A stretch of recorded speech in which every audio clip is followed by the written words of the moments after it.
بسم الله الرحمن الرحيم نحمده ونصلي على رسوله الكريم أما بعد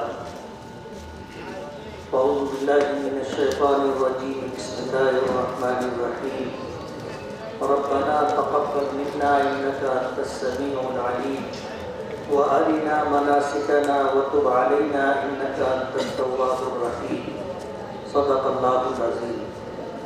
صدر محترم، علماء کرام، حاضرین مجلس اور عزیز بچوں،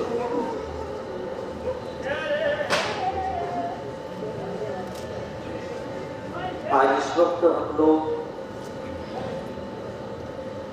مدرسہ اکرمہ رضی اللہ تعالی عنہ کے جدید سنگ بنیاد کی تقریب میں موجود ہیں.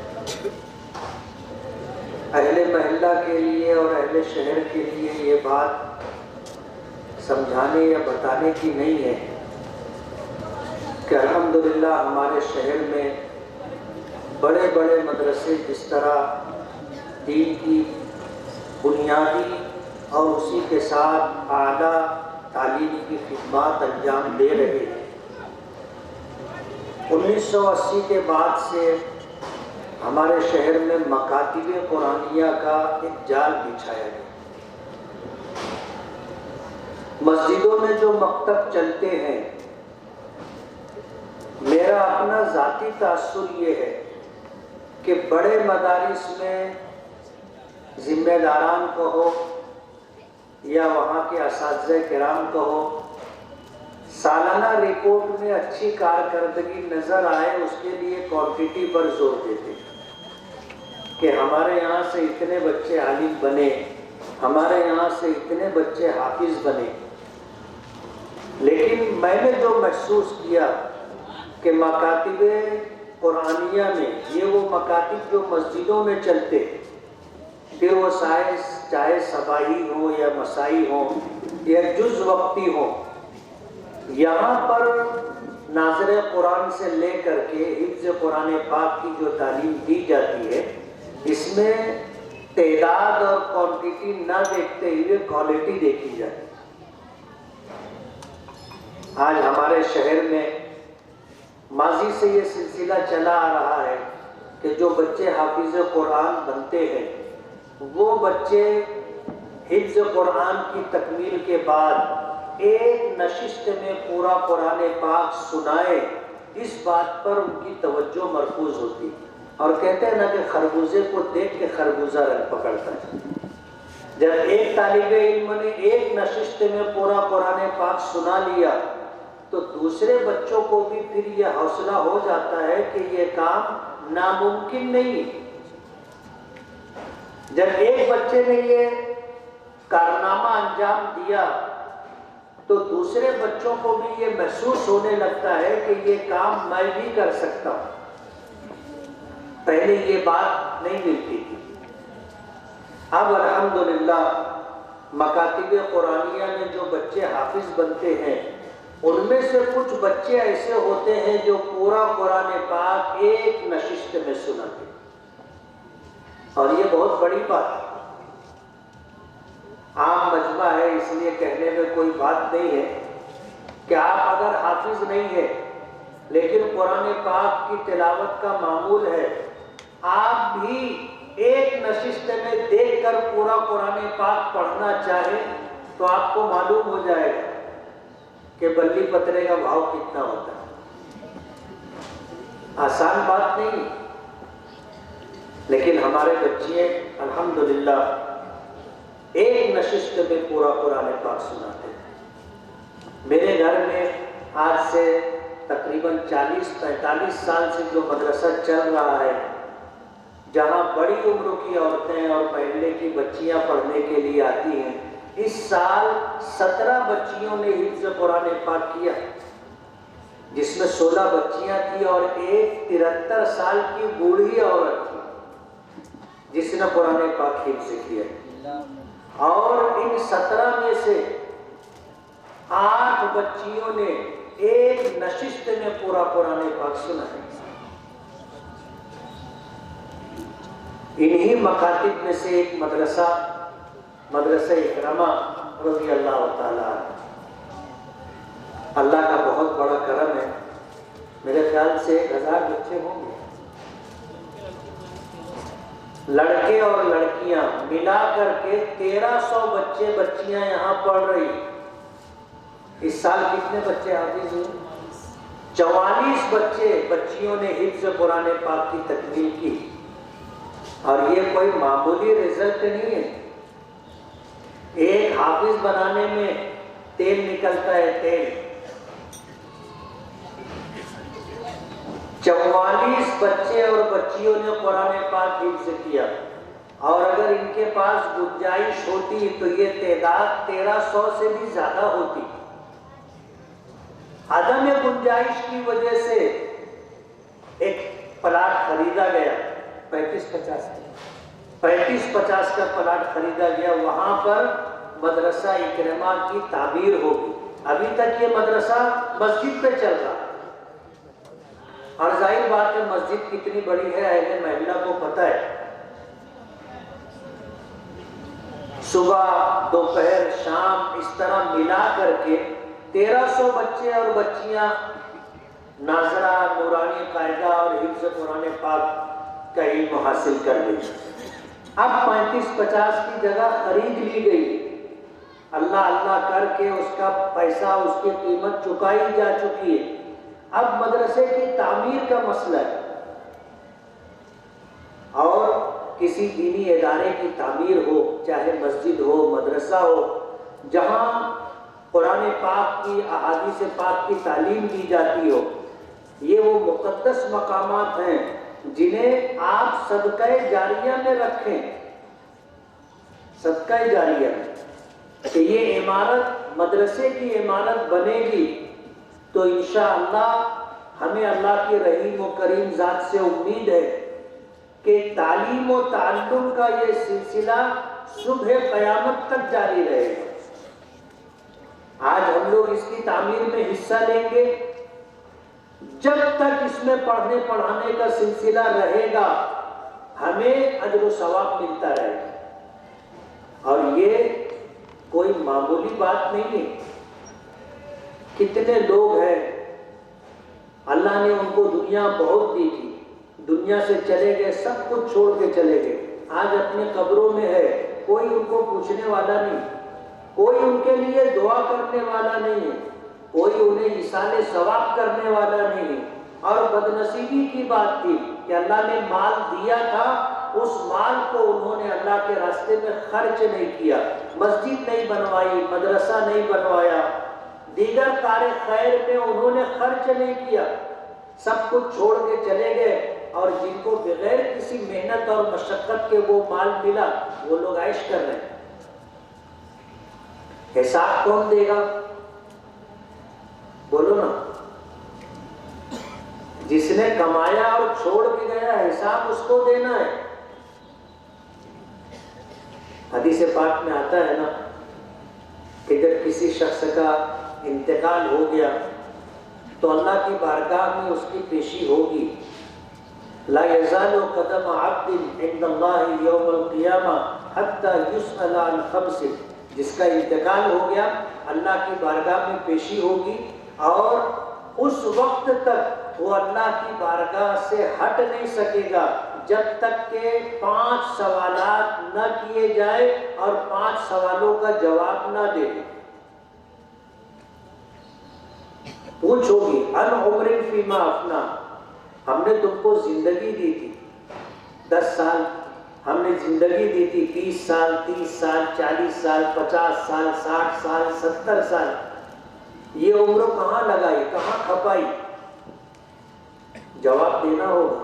وَعَنْ شَبَابٍ فِيمَا أَبْلَىٰ، ہم نے جوانی دی تھی، جوانی کا یہ قیمتی وقت، زندگی کا بہترین سرمایہ تم نے کہاں خرچ کیا؟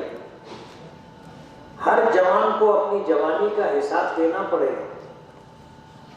وَعَنْ مَالٍ، مال کے متعلق 2 سوال ہوگا، من أين اکتسب وفیما انفق، مال کہاں سے کمایا، کیسے کمایا اور کہاں خرچ کیا۔ دو سوال، کمانے کا بھی حساب و کتاب دینا پڑے گا اور خرچ کرنے کا بھی حساب و کتاب دینا پڑے گا۔ وہ لوگ جنہوں نے مال بہت کمایا، اللہ کے راستے میں خرچ نہیں کیا، سب مال چھوڑ کر کے چلے گئے، ان کو حساب دینا پڑے گا۔ مال کمایا کیسے تھا اور خرچ کہاں کیا؟ وَعَنْ عِلْمٍ مَاذَا عَمِلَ بِهِ، پانچواں سوال ہوگا کہ جو علم حاصل کیا تھا اس پر کتنا عمل کیا۔ تو مدرسہ اکرمہ کی تعمیر کا مرحلہ ہے۔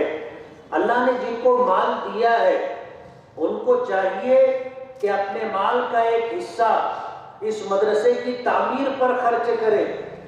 آپ چلے جاؤ گے، پتہ نہیں آپ کی اولاد آپ کو یاد کرے نہ کرے، کوئی آپ کے لیے دعا کرے نہ کرے، کوئی آپ کے لیے ایصال ثواب کرے نہ کرے، آپ جو خرچ کر کے جاؤ گے اور مدرسے کی تعمیر میں لگا کر کے جاؤ گے، روزانہ نیکیاں آپ تک پہنچتی رہے گی۔ کوئی چاہے آپ کو پوچھے نہ پوچھے، آپ کے ہاتھوں سے خرچ کیا ہوا یہ مال جو مدرسہ اکرمہ کی تعمیر میں لگے گا، انشاءاللہ اس کا اجر و ثواب آپ کو روزانہ ملتا رہے۔ حدیث پاک میں آتا ہے کہ دنیا میں جن لوگوں نے کار خیر کیے، صدقہ جاریہ کا کام کیا، ان کا انتقال ہو گیا، اپنی قبروں میں دفن ہے، روزانہ ان کے اس کار خیر کی وجہ سے جو نیکی وجود میں آئی، وہ نیکی فرشتے خوان میں سجا کر کے اس کے قبر میں لے جا کر کے اس کو پیش کریں گے۔ حدیث پاک میں آتا ہے کہ اس مرحوم کے آس پاس جتنی قبریں ہوں گی، اس میں جتنے لوگ مدفون ہوں گے وہ رشک کریں گے۔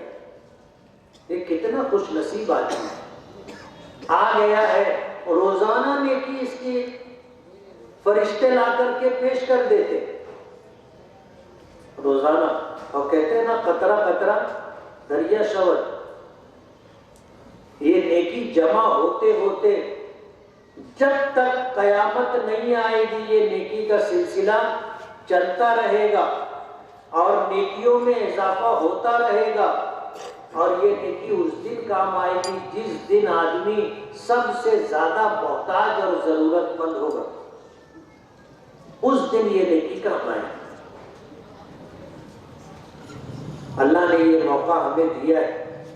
میں نے قرآن کریم کی آیت تلاوت کی جو حضرت ابراہیم و اسماعیل علیہ السلام کی دعا ہے۔ یہ دعا انہوں نے اس وقت مانگی تھی جب بیت اللہ کی تعمیر کی تھی، بیت اللہ کی دیواریں اٹھائی تھی، اللہ سے دعا کی تھی ربنا تقبل منا انک انت السمیع العلیم، اے ہمارے پروردگار ہم سے یہ نیکی قبول فرمائے، بے شک آپ سننے والے اور جاننے والے۔ وَأَرِنَا مَنَاسِكَنَا، اور ہمیں حج کرنے کا طریقہ سکھا دے، بتا دے۔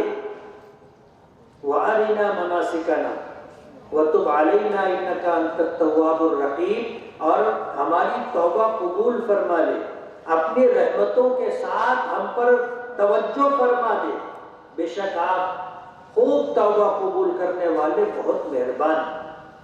حضرت ابراہیم علیہ السلام نے اللہ کے گھر کی تعمیر کی تھی، آپ اندازہ نہیں کر سکتے، بیت اللہ کی اس تعمیر کی وجہ سے پوری دنیا انسانیت جن کو اللہ نے ایمان کی دولت دی ہے، 5 وقت اس گھر کی طرف رک کر کے نماز پڑھتے ہیں، اور ہزاروں کی تعداد میں روزانہ لوگ اس گھر کا طواف کرتے ہیں اور اس گھر کے چاروں طرف صف لگا کر کے نماز پڑھتے۔ یہ سارا ثواب حضرت ابراہیم و اسماعیل علیہ السلام کو مل رہا ہوگا۔ آج اللہ نے ہم کو موقع دیا مدرسہ اکرمہ کی سنگ بنیاد کی تقریب میں حاضری کا، اور اسی کے ساتھ یہ موقع دیا ہے کہ ہم اس کی تعمیر میں حصہ لیں۔ مدرسے کا بجٹ کوئی 1 کروڑ 2 لاکھ روپیہ، 1 کروڑ 5 لاکھ روپیہ ہے۔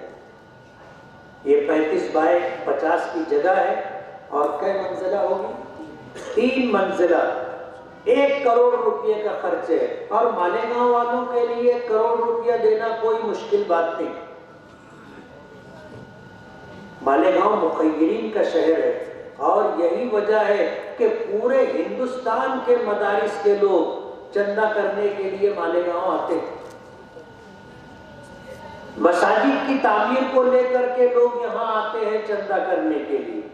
ظاہر بات ہے یہاں کے لوگ دیتے ہیں تو لوگ آتے، اگر یہاں کے لوگ نہیں دیتے تو مالیگاؤں کوئی جھانکنے بھی نہیں آتے۔ مالیگاؤں کے لوگ الحمدللہ اس معاملے میں بہت کشادہ دلی کے ساتھ کام کرتے ہیں۔ مالیگاؤں کے مدرسوں کو چاہے کم چندہ دے، لیکن باہر کے لوگوں کو چندہ اچھا دیتے۔ یہ مشاہدہ ہے اور بارہا اس کا تجربہ ہوا، لیکن مالیگاؤں کے لوگ الحمدللہ مال خرچ کرنے میں، اللہ کے راستے میں خرچ کرنے میں دریغ نہیں کرتے۔ اللہ دیتا ہے، وہ دیتے ہیں، اللہ کے بندے لینے کے لیے آتے ہیں۔ یہ تو اپنے شہر کا مسئلہ ہے، اپنے شہر کا مسئلہ ہے۔ آج اس موقع پر اس مسجد مدرسے کی تعمیر کے لیے 1 کروڑ 5 لاکھ روپے کا خرچہ ہے، اور مالیگاؤں کے لوگ چاہیں تو یہ کوئی بہت بڑا خرچہ نہیں، سہولت کے ساتھ کر سکتے ہیں۔ مدرسے کی تعمیر کوئی ایک رات میں تو ہونے والی نہیں کہ آج کی آج تم پیسہ لکھائے کہ دو، ایسا نہیں۔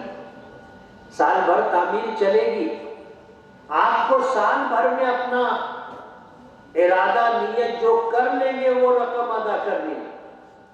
آپ اپنے لیے، اپنے مرحومین کے ایصال ثواب کے لیے جو خرچ کریں گے یہی اصل ہے جو کل آپ کو کام آئے گا۔ باقی جتنا آپ چھوڑ کے جاؤ گے وہ دوسروں کا۔ نبی کریم صلی اللہ علیہ وسلم نے ایک مرتبہ صحابہ کرام سے پوچھا تھا کہ بتاؤ دوسروں کے مال سے کون محبت کرتا ہے؟ تو لوگوں نے کہا کہ اللہ کے رسول، دوسروں کے مال سے کون محبت کرے گا؟ آدمی اپنے مال سے محبت کرتا ہے۔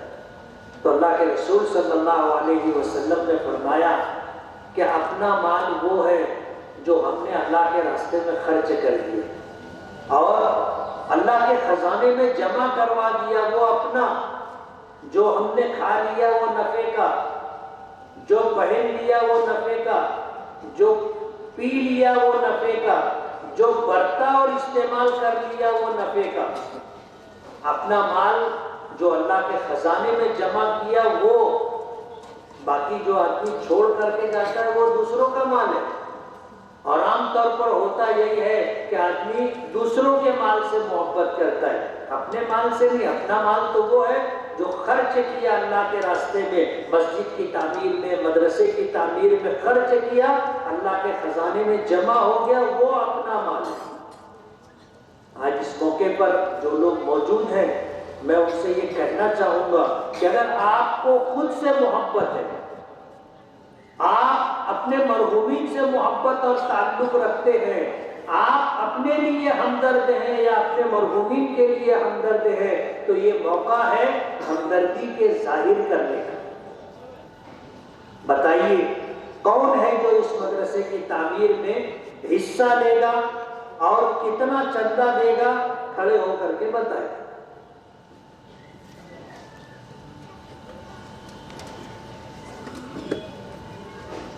ابھی مجھے پرچی بتائی گئی جس میں 1 کروڑ 5 لاکھ کچھ 100 روپے کا، کچھ 1000 روپے کا خرچہ بتایا گیا، اور پرچی بنائی گئی، وہ آپ کے درمیان تقسیم کی جائے گی۔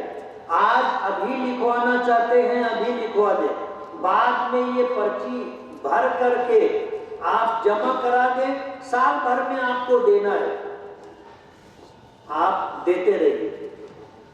یہ پرچی آپ تقسیم کروا دیں، پرچی تقسیم کر دو ادھر سب کے پاس جو ہے۔ جن لوگوں کو ذمہ داری دی گئی ہے، جو جلدی آؤ آپ دربار کرسیوں پر بیٹھے ہوئے ہیں، ہر ایک کو وہ پرچی دے دیں۔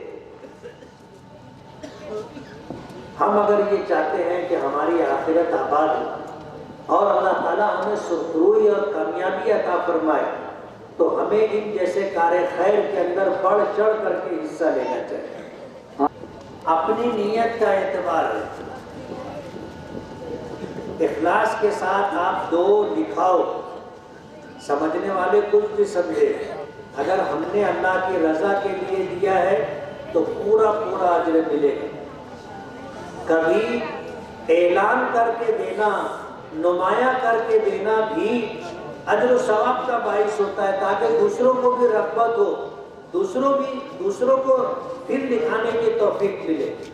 کہیں ایسا ہوتا ہے کہ خاموشی میں دینا بہتر ہوتا ہے، اور کہیں ایسا ہوتا ہے کہ دکھا کر کے نمایاں کر کے دینا بہتر ہوتا ہے۔ یہ اپنی نیت کے اوپر ہے۔ بعض لوگ جو ہے نیکی کا کام تنہائی میں کرتے ہیں، لیکن مجمع میں اس کو بتاتے بھی ہیں۔ ظاہر بات ہے جب مجمع میں اس کو بتا دیا تو زیرو ہو گئے۔ بولے وہ کیا ہے نا کل رات میں تہجد کے لیے اٹھا تھا، تو اب ظاہر بات ہے رات میں تہجد اکیلے میں پڑا، دن میں بولنے بتانے کی کیا ضرورت تھی؟ تو کام تو کیا تنہائی میں، لیکن اس کو جتا دیا، بتا دیا، ختم ہو گئی بات۔ اور کچھ لوگ ایسے ہوتے ہیں جو نمایاں کر کے دیتے ہیں، لیکن اخلاص کی بنیاد پر دیتے ہیں، ان کو پورا پورا اجر ملتا ہے۔ اللہ تعالیٰ کمیت نہیں دیکھتے، کیفیت دیکھتے۔ دل کے خلوص کے ساتھ آپ دے رہے ہوں تو چاہے رقم چھوٹی ہی کیوں نہ ہو، انشاءاللہ بڑی برکتوں کے ساتھ آئے۔